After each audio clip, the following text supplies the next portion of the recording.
हमार बाल बच्चा हमार सुहाग के माता रानी रक्षा करी हो। बाकी साउंड वाले भैया तनिया सरउआ बचा के रखे। देखी कौना भाव में माता रानी से कहत रही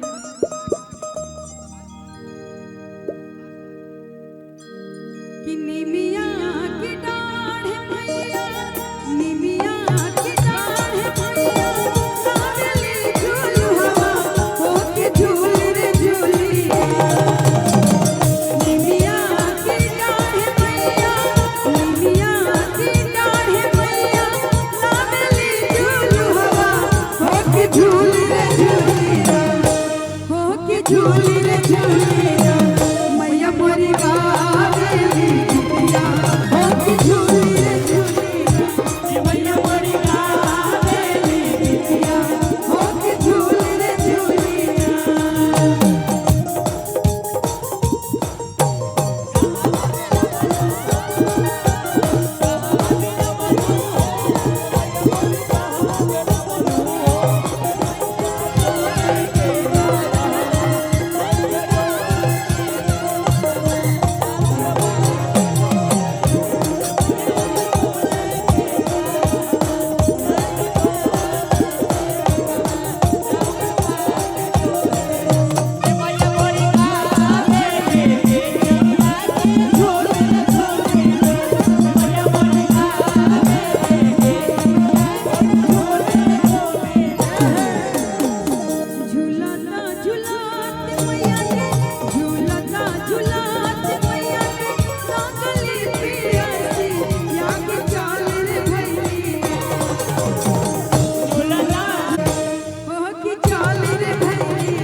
कुछ गलती सही कोई तरह सभी माफ कर दे और आई देवी भजन से शुरुआत करता नहीं जा और वह सभी भी आनंद ले हम कि जवनी असिसी आई मैया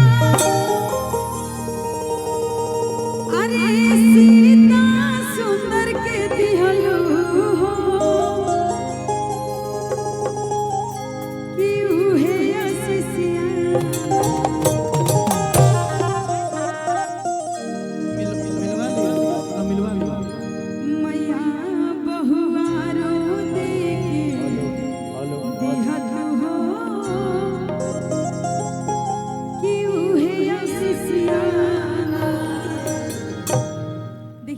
भी भक्त मंदिर में जाला, हम स्पेशली औरत लोग के कहम जौन महिला मंदिर में जाली माता रानी से ये कहली कि हमार बाल बच्चा हमार सुहाग के माता रानी रक्षा करी है। बाकी साउंड वाले भैया तनिया सरौआ बचा के रखे। देखी कौना भाव में माता रानी से कहत रही।